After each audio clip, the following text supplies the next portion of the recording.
Good morning बच्चों, आज हम पढ़ने वाले हैं प्रश्नावली के समाचार से सूत्र एकाधिकन पूर्वनिधि के द्वारा गुणा करने का नियम।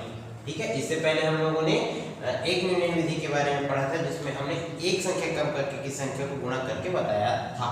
ठीक है, आज हम पढ़ने वाले एकाधिकन पूर्वनिधि। नाम से पता चलता है एकाधिकन पूर्वनिधि मतलब एक संख्या अधिक, किसी संख्या का एक संख्या अधिक, वो कहलाती है आपका एकाधिकन। अब इस नियम के द्वारा हल करने के कुछ और नियम है जिसको मैं बताना चाहूंगा। जैसे कि एकाधिकन पूर्वनिधि में हम ऐसी संख्या लेते हैं कि उनकी इकाइयों का योग 10 के बराबर होता है और शेष बची हुई संख्या जो रहती है वो समान होती है। ठीक है, यहाँ देख सकते हैं जैसे कि मैंने कुछ संख्या ली हुई है 12 गुणित 18 और 194 गुणित 196। तो देख सकते हैं इसमें इकाइयों का जो अंक है वो 10 के बराबर होता है। जैसे कि यहाँ 2 और 8, तो 8 और 2 को जोड़ते 10 आता है। उसी तरीके से इधर आप देख सकते हैं 4 और 6 को जोड़ते हैं तो कितना आता है 10 आता है। मतलब एकाधिकन पूर्वनिधि कभी भी हम किसी संख्या को गुणा करते हैं तो हमें यह देखना है कि उनकी इकाइयों का योग 10 के योग के बराबर है या नहीं, और बाकी जो संख्या है वो बराबर सामान्य संख्या के रूप में है या नहीं। ठीक है, यहाँ देख सकते हैं 8 और 2 का जब योग प्राप्त करते हैं तो 10 आती है और बाकी जो संख्या समान संख्या के रूप में दिखाई दे रही है। उसी तरीके से इधर आप देख सकते हैं 4 और 6 का हम जब योग करते हैं तो 10 आती है और बाकी जो संख्या है वो समान संख्या के रूप में दिखाई दे रही है। यहाँ पहली संख्या 12 का गुणा 18 के साथ गुणा करके हम बताने वाले हैं सूत्र एकाधिकन पूर्वनिधि की सहायता से।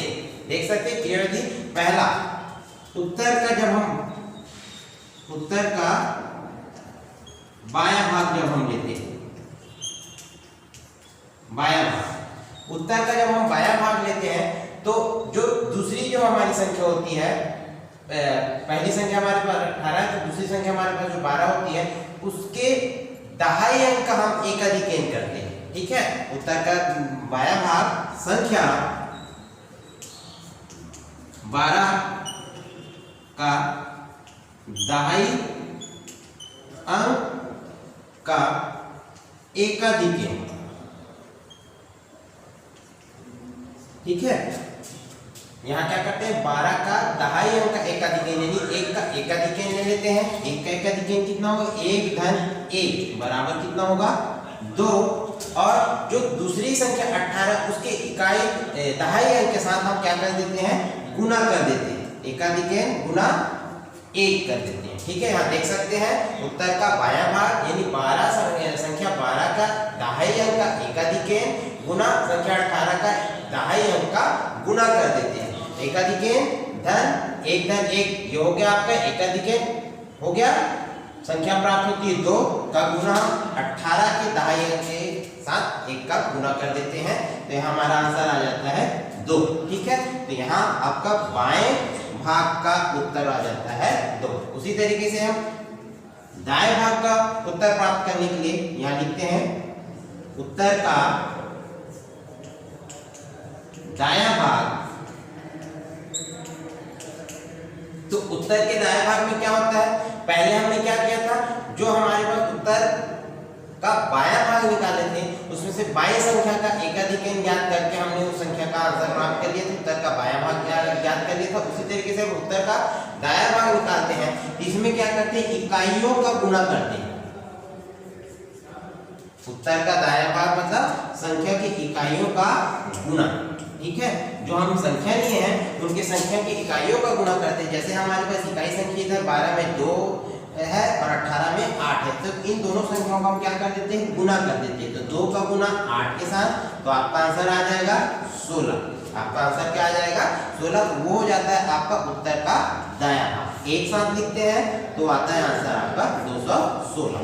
ये हो जाता है संख्या 12 का 18 के साथ एकाधिकन पूर्वनिधि की सूत्र के माध्यम से हल करना। पहले भी बता दिया था कि किस तरीके से हम संख्याओं को गुणा कर सकते हैं। अब आगे हम देखते हैं दूसरी संख्या हमारे पास 194 गुना 196 है। ठीक है, इसको भी हम हल करके बताते हैं। 194 गुना 196 देख सकते हैं इसमें भी जो इकाई अंक है उन दोनों का योग 10 के बराबर दिखाई दे रहा होगा आपको। 4 और 6, 194 का इकाई अंक 4 और 196 का इकाई अंक 6 है, तो दोनों का योग जब हम प्राप्त करते हैं तो संख्या 10 आती है और आप देख सकते हैं दोनों की जो शेष संख्या है वो समान दिखाई दे रही है। इधर आपका 19 संख्या है तो इधर भी आपका 19 है। तो ये इस तरीके से कोई भी हम जब संख्या लेते हैं तो इकाई अंक 10 के योग के बराबर होना चाहिए और बाकी जो संख्या है वो समान होनी चाहिए। यहाँ भी हम हल करके बता देते हैं। क्रियाविधि देख सकते हैं, पहला क्रियाविधि यहाँ क्या हो जाएगा, उत्तर का बायां भाग संख्या। एक बात और मैं बताना चाहूंगा, जब हम तीन संख्याओं का गुणा एकाधिक पूर्ण विधि से करते हैं तो वहां हम जो पहली संख्या है उसको तो हम इकाई लेते हैं, लेकिन जो बची दो संख्या है उसको हम पूरी दहाई अंक ले लेते हैं। ठीक है, यहाँ हम देख सकते हैं 4 इकाई अंक होगा, इधर 6 इकाई अंक होगा। उसी तरीके से जो संख्या बची 19 और 19, ये पूरी की पूरी संख्या दहाई अंक के रूप में लिया जाता है। यहाँ हम ले लेते हैं संख्या 194 का दहाई अंक। कौन सा संख्या हमने बताया था, दहाई अंक 19, दोनों को एक साथ हम ले लेंगे। दहाई अंक 19 का एकाधिक, आप देख सकते हैं 19 धन क्या हो जाएगा 1, और क्या होगा जो दूसरी राशि हमारे पास है, दूसरी संख्या जो हमारे पास है उसका दहाई अंक हम क्या कर देते हैं, यहाँ गुना कर देते हैं। ठीक है, उसका हम दहाई अंक हम क्या कर देते हैं, गुना कर देते हैं। उत्तर का बायां भाग संख्या 194 का दहाई अंक 19 लेते हैं, 19 का एकाधिक 19 धन 1 गुना जो दूसरी संख्या है उसके दहाई अंक हम उसके साथ गुना कर देते हैं। यहाँ देख सकते हैं 19 धन 1 20 होगा, 20 का गुना 19 के साथ करते हैं। ठीक है, 20 का गुना 19 के साथ करते हैं, देख सकते क्या आएगा 19 शून्य शून्य, और 19 का गुना 2 बार करते तो 38 आता है। ये हो गया आपका 380। तो पहला उत्तर का जो बायां भाग है ये आ गया आपका 380।